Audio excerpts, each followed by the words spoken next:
Hello everyone, today we are going to discuss LeetCode number 45. Question is jump game 2. Question stated that given an array of non-negative integers, you are initially at first index of the array. Each element in the array represents your maximum jump length at that position. Your goal is to reach the last index in minimum number of jumps. You can assume that you can always reach the last index. So we will discuss this question in detail. Before that, if you are new to my channel, please subscribe to my channel and hit the like button. So we are given with integer array where each element is representing the maximum jump we can take at that position. इसका मतलब ये similar to jump game 1 है. Okay, हर element जो है array का वो represent क्या कर रहा है, मैक्सिमम जंप हम लोग उस पोजीशन से ले सकते हैं जितना ले सकते हैं. ओके, हमारा एम इसमें थोड़ा सा चेंज हो गया है. एम क्या है, we have to use minimum number of jumps to reach the last position from 0th index to n-1 index, that is last index, from first position to last position. Okay, jump game 1 में क्या था, jump 1 में क्या था हमारा, we have to just return true or false. उसमें हमें true या false रिटर्न करना था और चेक करना था क्या हम फर्स्ट इंडेक्स से लास्ट इंडेक्स तक पहुंच पा रहे कि नहीं. बट इसमें हमें minimum number of jumps return करना है. Okay, you must watch jump game 1 before watching this video. Okay, so before coming to this video, you should watch Jump Game 1. Okay, for better understanding, you will get the link in the description. So ये हमारा input है. Okay, हमें ये first index से last index तक पहुंचना है. So अगर हम 0th पे है, so 0th पे जंप कितना है, मैक्सिमम 2. ठीक है. So अगर हम यहाँ पे एक मैक्सिमम जंप लेते हैं, ठीक है, एक जंप एक ही लिए, वो भी मैक्सिमम, तो टोटल नंबर ऑफ जंप अभी कितना हुआ, 1. ठीक है, और हम 2 पर पहुंच गए. अब यहाँ पे देखते हैं, यहाँ पे हम मैक्सिमम जंप कितना ले सकते हैं. सो एक का ही ले सकते हैं, तो यहाँ पे आ गए. ठीक है, अब हम कितना जंप ले लिए टोटल, 1 + 1. उसके बाद 3 पे आ गए.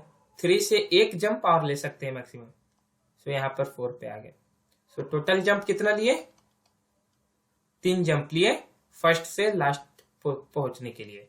ओके, ये पहला केस हुआ. दूसरा केस क्या हो सकता था, हम 0th पे थे.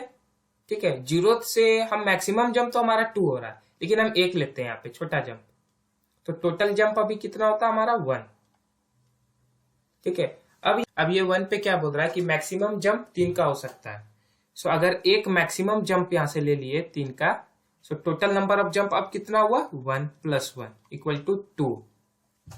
एक जंप ये और एक बड़ा सा जंप ये. ठीक है, सो इस केस में, सेकंड केस में क्या हुआ, हम टोटल 2 जंप ले रहे हैं फर्स्ट से लास्ट पहुंचने पे. सो 2 जो है वो 3 से छोटा है. सो ऑब्वियसली यहाँ पे आउटपुट हमारा 2 होगा, क्योंकि हमको मिनिमम जंप लेना है. ठीक है, एक और केस हो सकता था इसमें, है ना. इसमें जैसे एक यहाँ पे लिए, सो एक होता, प्लस फिर यहां से एक लिए तो फिर एक और, फिर यहां से एक और लिए, फिर यहां से एक और लिए, तो 1 + 1 + 1 टोटल 4 जंप होता है. मिनिमम तो 2 ही होगा. ठीक है, तो आउटपुट इसका 2 होगा. ठीक है, एक दो और एग्जांपल देखते हैं. अब ये हमारा इनपुट है. ओके, सो 0th पे क्या बोल रहा है, मैक्सिमम हम 3 जंप ले सकते हैं, तो सबसे मैक्सिमम जंप एक लेते हैं. सो यहाँ पे पहुंच रहे हैं. ठीक है, यहाँ पे पहुंच गए एक जंप लेके बड़ा सा. अब यहाँ पे क्या बोल रहा है, मैक्सिमम 0 जंप ले सकते हैं, तो इसका मतलब इसका आगे हम बढ़ ही नहीं सकते, तो ये केस फेल हो गया. अब दूसरा ट्राई करते हैं. सो अब 3 नहीं 2 का जंप, मतलब मैक्सिमम 2 जंप लेंगे. सो यहाँ पे आ जाएंगे, तो एक जंप में लिए 2 का जो था. ठीक है, उसके बाद यहाँ पे क्या बोल रहा है, मैक्सिमम 1 जंप ही ले सकते हैं. सो यहाँ पे आ गए, एक जंप और लिए. उसके बाद यहाँ पे थर्ड पे क्या बोल रहा है, 0, मैक्सिमम जंप 0 हो सकता है. सो आगे नहीं बढ़ सकते, तो ये केस भी फॉल्स हो गया. सो अब एक और पॉसिबिलिटी देखना होगा. सो अब इस पे एक जंप लेते हैं. सो एक जंप लिए तो फर्स्ट इंडेक्स पे आ गए. अब यहाँ मैक्सिमम कितना बोल रहा है, 2. सो अगर 2 लेंगे तो फिर यहाँ 0 पे आ जाएंगे, इसका आगे भी नहीं बढ़ सकते. सो ये केस भी फॉल्स हो गया. अगर यहाँ से एक लेते तो इस पे आते, फिर एक लेते तो फिर 0 पे आते, 0 से आगे बढ़ नहीं सकते.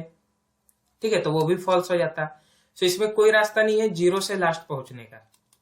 सो इस केस में हमारा आउटपुट क्या हो जाएगा, -1. अगर हमें एक एम्प्टी एरे मिला, ठीक है, तो हमारा आउटपुट क्या होगा उस केस में, 0।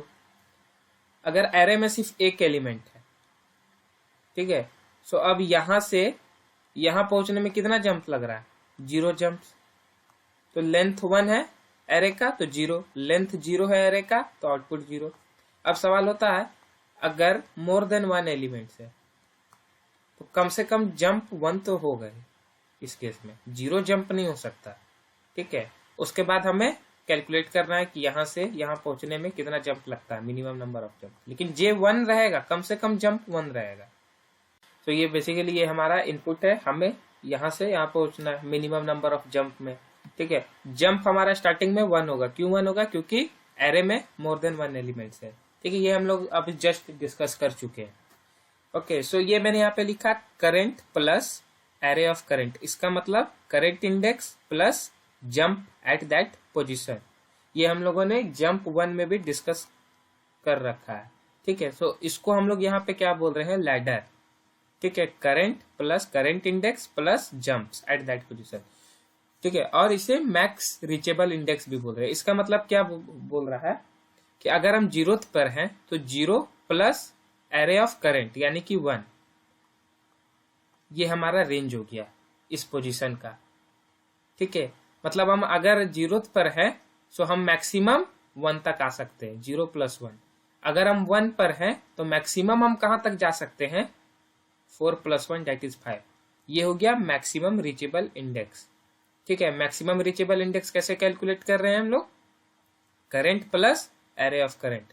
और इसको ही हम लोग बिगेस्ट लैडर भी बोल रहे हैं, बिगेस्ट लैडर, दोनों सेम है। अब 3 का मैक्सिमम रीचेबल क्या हो जाएगा? 3 + 2 5। 7 का क्या हो जाएगा? 10। 4 का क्या हो जाएगा? 5। 5 का क्या हो जाएगा? 5 + 2 5 6 7। इसी तरह से 6 का 7 का सबका कैलकुलेट करना, ठीक है।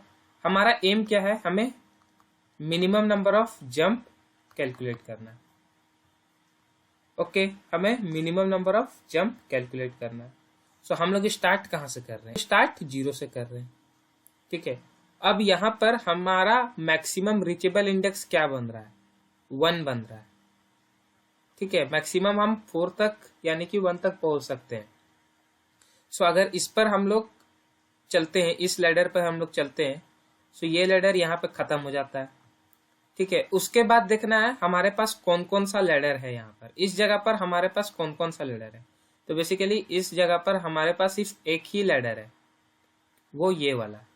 सो हम लोग एक जंप ले लेते हैं। एक जंप जैसे लेंगे यहाँ पे इसे अपडेट कर देंगे 1 से 2, एक जंप हो गया। अब इस लैडर पर चलते हैं, इस लैडर पर चले चले चले चले, यहाँ पे हमारा लैडर जो है वो खत्म हो गया। अब हमें देखना है इस पोजीशन पर हमारे पास कौन कौन सा लैडर है। सो बेसिकली इस पोजीशन पे हमारे पास ये एक लैडर है और ये एक लैडर है। सो हम लोग किस लैडर पर जंप करेंगे वो हमें देखना है, ठीक है। सो अगर हम लोग इस लैडर पर आते हैं, सो ये लैडर क्या होगा? यहाँ पर खत्म हो जाएगा, फिर हमें एक जंप लेना पड़ेगा। यहाँ जंप लिए, फिर जंप लिए। सो अब हमें क्या करना है? जो ही हमारा लैडर खत्म होता है, हमें उस पोजीशन पर चेक करना सबसे बड़ा लैडर कौन सा है। तो यहाँ पर ये 2 लैडर है, ये और ये, लेकिन सबसे बड़ा लैडर क्या है? ये। सो एक जंप यहाँ पे लेंगे और इसको 3 कर देंगे, 1 बढ़ा देंगे। उसके बाद इस पर चलेंगे, इस लैडर पर, और इस पर चलते चलते देख रहे हैं जब अगर हम लास्ट पहुंच गए तो सिंपली हमें आउट हो जाना है। और हमारे पास जंप क्या हो गया? मिनिमम 3, ठीक है। इसे अच्छा से देखते हैं एक बार आपकी इसे कैसे किया जाता है। सो बेसिकली हमें करना क्या था? एक लैडर पर ट्रैवर्स करना था, ठीक है। लैडर जो ही खत्म हो जाएगा हमें एक दूसरे लैडर पर जंप लेना है, मैक्सिमम लैडर पर, ओके। सो अब क्वेश्चन क्या होता है? हमें कैसे पता चलेगा कि करंट लैडर जो है वो हमारा खत्म हो गया है और दूसरे लैडर पर हमें जाना है। सो हमारा लैडर कुछ जनरली ऐसे दिखता है, ठीक है। और ये स्टेयर्स होते हैं एक लैडर में। सो अब ये स्टेयर पे गए, दूसरे स्टेयर पे गए, तीसरे पे गए, चौथे पे गए, ओके। जब स्टेयर्स हमारा 0 हो गया, okay, stairs equal to 0, total 4 stairs है, -1 चलेंगे, माइनस करेंगे, माइनस करेंगे, माइनस, और जब 0 हो जाएगा इसका मतलब हमारा जो करंट लैडर है वो खत्म हो गया। अब हमें दूसरे लैडर पर जाना है, तो ये तो पता चल गया कि अब हमें कब जंप लेना है, जब हमारा स्टेयर्स इक्वल टू 0 हो जाएगा करंट लैडर का। ठीक है, तो इसलिए मैंने यहाँ पे स्टेयर्स लिखा है, करंट लैडर का स्टेयर। सो अब स्टेयर कैसे कैलकुलेट करेंगे, अब हमें पता कैसे कर चलेगा कि जो लैडर में, करंट लैडर में नंबर ऑफ स्टेयर्स कितना है, नंबर ऑफ स्टेयर्स कितना है, ये कैसे हमें पता करेगा। सो वो अब देखते हैं। करंट पोजीशन हमारा ये है, ओके, करंट क्या है पोजीशन 5। सो इसका लैडर कितना बड़ा हो गया, लैडर कैसे कैलकुलेट करेंगे, 5 + 2 करंट प्लस जंप। सो 5 + 2 किए इक्वल टू क्या हो गया 7। तो लैडर का लेंथ पता चल गया 7 है। ठीक है, अब हमें पता करना है कि इस लैडर में मैक्सिमम रीचेबल इंडेक्स तो 7 है इस लैडर का। तो अब पता करना है इसमें स्टेयर्स कितना है। तो इसमें माइनस अगर करंट इंडेक्स कर देंगे, करंट इंडेक्स क्या है 5, तो 7 - 5 कर देंगे। सो उससे पता चल जाएगा हमें नंबर ऑफ स्टेयर्स। तो आप देख सकते हैं यहाँ पर, जैसे देखिए ये 5 का 2 है ना, 2 जंप्स, तो यहाँ से मैक्सिमम 2 ही स्टेयर्स हो रहे हैं इस पर। इसी तरह से हम लोग दूसरा का भी कैलकुलेट कर सकते हैं, जैसे कि ये ले लेते हैं। ओके, अगर करंट हमारा 3 है, सो लैडर इसका कैलकुलेट करेंगे। सो लैडर कैलकुलेट करने का फॉर्मूला क्या है, 3 + 7। 3 + 7 क्या हो गया 10। अब उसमें से क्या माइनस करना, करंट इंडेक्स। तो करंट इंडेक्स क्या है 3, तो 7। तो इसमें स्टेयर्स कितना है 7। तो क्या करेंगे, स्टेयर्स माइनस माइनस करते चलेंगे, स्टेयर्स माइनस माइनस करते चलेंगे। स्टेयर इक्वल टू 0 आ गया, फिर दूसरा लैडर पर जाएंगे। ठीक है, दूसरा लैडर पर जाएंगे और जंप प्लस प्लस, इस तरह से। ये हम लोग एक बार ड्राई रन करके इसको देखते हैं। तो यहाँ फॉर्मूला मैं यहाँ पे लिख देता हूँ, स्टेयर्स कैलकुलेट करने के लिए क्या होगा, लैडर माइनस करंट इंडेक्स, ये हमें फॉर्मूला होगा। सो हमें क्या क्या जरूरत पड़ेगा इस क्वेश्चन को सॉल्व करने के लिए, लैडर, लैडर का स्टेयर्स और जंप। ठीक है, सो लैडर का फॉर्मूला हो गया, स्टेयर्स का फॉर्मूला हो गया, जंप जो है 1 रहेगा। ओके, सो हम लोग 0 से स्टार्ट कर रहे हैं, तो क्या करेंगे, लैडर को पहले 0 वाले पे पॉइंट करवा देंगे लैडर। सो 0th इंडेक्स के लिए लैडर क्या होगा हमारा, करंट इंडेक्स। करंट इंडेक्स क्या है 0, 0 plus array of current 1, okay, which is equal to 1। So वही मैंने यहाँ पे लिखा है, क्योंकि हम 0 से स्टार्ट कर रहे हैं। और स्टेयर्स कितना होगा 0 के लिए, लैडर माइनस करंट इंडेक्स। सो लैडर 1 है, 1 - 0 विच विल इक्वल टू 1। ठीक है, अब ये जो मैंने डिस्कस किया था उसी को मैंने कोड में लिखा है। हमें स्टार्ट कहां से करना है, i = 1 से। i हमारा यहाँ पे क्या बोल रहा है, करंट, ये करंट इंडेक्स। ठीक है, सो i हमारा यहां से स्टार्ट होगा। बेसिकली मैंने जो डिस्कस किया था वही यहाँ पे लिखा है, if current index equal to n - 1। Okay, इसका मतलब अगर करंट इंडेक्स हमारा लास्ट इंडेक्स है, देन हमें सिंपली जंप रिटर्न करना है। नहीं तो हमें क्या करना है, बिगेस्ट लैडर फाइंड करना है। तो biggest ladder, if our current ladder means our calculated ladder is less than our current ladder, then we have to update our ladder to the biggest ladder. ठीक है, और उसके बाद हमें क्या करना था, स्टेयर्स माइनस माइनस। अगर स्टेयर 0 हो गया, देन जंप प्लस प्लस, उसके बाद नेक्स्ट लैडर पर जाएंगे, जंप प्लस प्लस करेंगे और नेक्स्ट लैडर के लिए स्टेयर्स कैलकुलेट करेंगे। सो स्टेयर्स कैलकुलेट करने का फॉर्मूला क्या है, लैडर माइनस करंट इंडेक्स। ठीक है, तो इस पे हम लोग रन करके देखते हैं। सो 1 से स्टार्ट होगा। ठीक है, तो 1 is not equal to n - 1। So हमें क्या करना है, ये वाला कंडीशन इफ वाला चेक करना है। If ladder is less than current ladder, so हमारा लैडर अभी क्या है 1, is less than current ladder. So current ladder क्या है 1 plus array of i, so 4 equal to 5। Yes, it is less. So simply हमें क्या करना है, इसे अपडेट कर देना है 5 पे। ठीक है, उसके बाद क्या करना है, हमें स्टेयर माइनस माइनस करना है। सो स्टेयर माइनस माइनस कर देंगे तो यहाँ 0 हो जाएगा। ठीक है, if stair equal to 0, yes, stair equal to 0, then jump plus plus, then jump plus plus, jump को आप 2 कर देते हैं। उसके बाद क्या करना है, stair equal to ladder minus i. So ladder minus i, ladder हमारा क्या है 5, 5 माइनस आई, 5 माइनस 1। ठीक है, तो 5 - 1 क्या हो जाएगा 4। ठीक है, सो अब हमारा लैडर 5 हो गया और स्टेयर्स 4 हो गया। उसके बाद क्या करेंगे, आई को एक बढ़ा देंगे, ये तो फॉल्स हुआ। अब चेक करना है current ladder is greater, so 2 + 1, so sorry 2 + 3, so 2 + 3 = 5। So ladder को मैक्सिमम लैडर तो नहीं हो रहा, तो इसको अपडेट करने का कोई जरूरत नहीं है। उसके बाद क्या करते हैं, S minus minus stair minus minus कर देते हैं, सो ये अब 3 हो गया। ठीक है, अब 0 तो नहीं हुआ स्टेयर, सो इसको रन नहीं करना, आई को बढ़ाते हैं, आई को बढ़ाते हैं। सो अब इसका लैडर कैलकुलेट करते हैं, तो 3 + 7, 3 + 7 10, 10 greater than our current ladder, so update, update then stair minus minus, stair अब 2 हो गया। ठीक है, 0 तो नहीं हुआ, सो आई को एक और बढ़ाते हैं। अब क्या हो रहा है, 4 + 1, सो 1 + 4 किए 5। अपडेट लैडर को करने की जरूरत नहीं है। उसके बाद स्टेयर माइनस माइनस करते हैं, 1 हो गया, फिर आई को एक बढ़ा दिए। ठीक है, सो 5 + 2, 5 + 2 या 2 + 5 6 7, तो 7 is less then 10, so update मत करो लैडर को, हमारा बिगेस्ट लैडर अभी 10 ही रहेगा। सो स्टेयर माइनस माइनस कर दो, सो स्टेयर माइनस माइनस किए तो 0 हो गया। ठीक है, अब स्टेयर्स हमारा जब 0 हो गया तो जंप प्लस प्लस, जंप को क्या किए 3 कर दिए।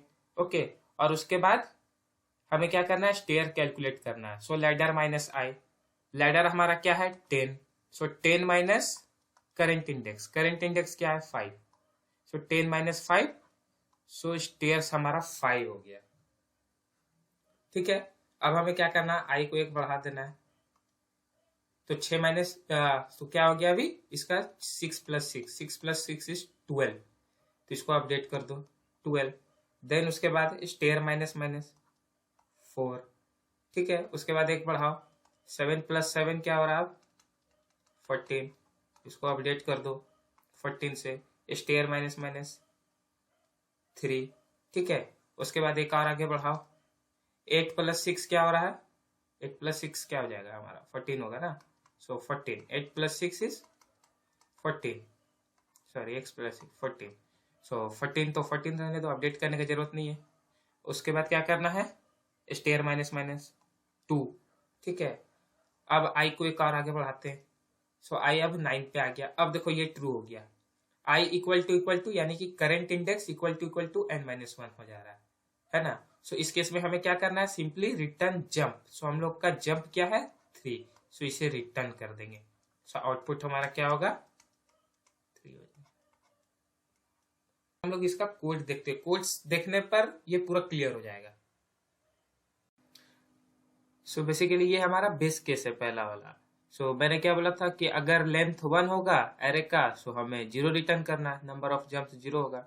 ये क्या बोल रहा है, if nums of 0 equal to 0, इसका मतलब एक एरे है, उसका पहला एलिमेंट जो है वो 0 है। इसका मतलब क्या है कि हम 0 जंप ले सकते हैं इस पोजीशन से, मतलब इसका आगे बढ़ ही नहीं सकते। जब इसका आगे बढ़ ही नहीं सकते, सो फर्स्ट से लास्ट हम पहुंच ही नहीं सकते। सो उस केस में हमें रिटर्न क्या करना है 0। ठीक है, सो वो मैंने यहाँ पे लिखा है। उसके बाद हमें लैडर कैलकुलेट करना और स्टेयर कैलकुलेट करना। सो स्टार्टिंग में हमारा लैडर क्या होगा, हम क्योंकि 0 से स्टार्ट कर रहे हैं, फर्स्ट से स्टार्ट कर रहे हैं यहाँ से, सो 0 इंडेक्स के लिए लैडर क्या होगा, नम्स ऑफ 0 प्लस करंट। ठीक है, उसके बाद स्टेयर क्या होगा, ladder minus current, so current तो 0 है। ओके, और जंप हमारा क्या था 1, स्टार्टिंग में हमें कहां से स्टार्ट करना है 1 से स्टार्ट करना है, 1 फर्स्ट इंडेक्स है, less than nums of length then i plus plus. अगर हमारा current equal to last index हो गया, देन रिटर्न जंप। ठीक है, उसके बाद हम लोग ये मैक्सिमम लैडर कैलकुलेट कर रहे हैं। ओके, बिगेस्ट लैडर कैलकुलेट कर रहे हैं। उसके बाद stair minus minus, if stair equal to 0, then jump plus plus and calculate the stair of next ladder. ठीक है, उसके बाद ये केस क्या बोल रहा है, ये बोल रहा है अगर स्टेयर इज लेस देन 0, इसका मतलब स्टेयर जो है करंट लैडर का, मतलब बिगेस्ट लैडर का स्टेयर्स जो है वो लेस देन माइनस में जा रहा है। सो उस केस में क्या हो सकता है, हम आगे प्रोसीड नहीं कर सकते। सो हमें -1 रिटर्न करना, -1 रिटर्न यानी कि हम नहीं पहुंच पा रहे फर्स्ट से लास्ट। ठीक है, और ये पूरा लूप खत्म होने के बाद फाइनली हमें क्या रिटर्न करना है। देखिए बेसिकली क्या है, अगर हम लास्ट तक पहुंच गए, सो यहाँ पे जंप रिटर्न हो जाएगा। अगर लास्ट तक पहुंच गए तो जंप यहाँ पे रिटर्न हो जाएगा। और अगर यहाँ पे जंप रिटर्न नहीं हो पा रहा है और ये लूप खत्म हो गया, तो उसका मतलब भी ये होता है कि हम फर्स्ट से लास्ट नहीं पहुंच पा रहे, सो हमें -1 रिटर्न करना है लास्ट में। ओके, सो ये हमारा कोड है पूरा, इसे सबमिट करते हैं। Yes, submitted. सो अब इसका टाइम कॉम्प्लेक्सिटी क्या होगा इस कोड का? सो टाइम कॉम्प्लेक्सिटी वोस्ट केस में क्या होगा, हम लोग फर्स्ट से लास्ट तक जा रहे हैं, तो वोस्ट केस में time complexity order of n होगा। स्पेस क्या हो रहा है? Order of 1। एक्स्ट्रा स्पेस तो हम लोग यूज नहीं कर रहे हैं। सो ये है, ठीक है। So I hope you like my video. If you like my video, please like and share my video and subscribe to my channel. Thanks for watching.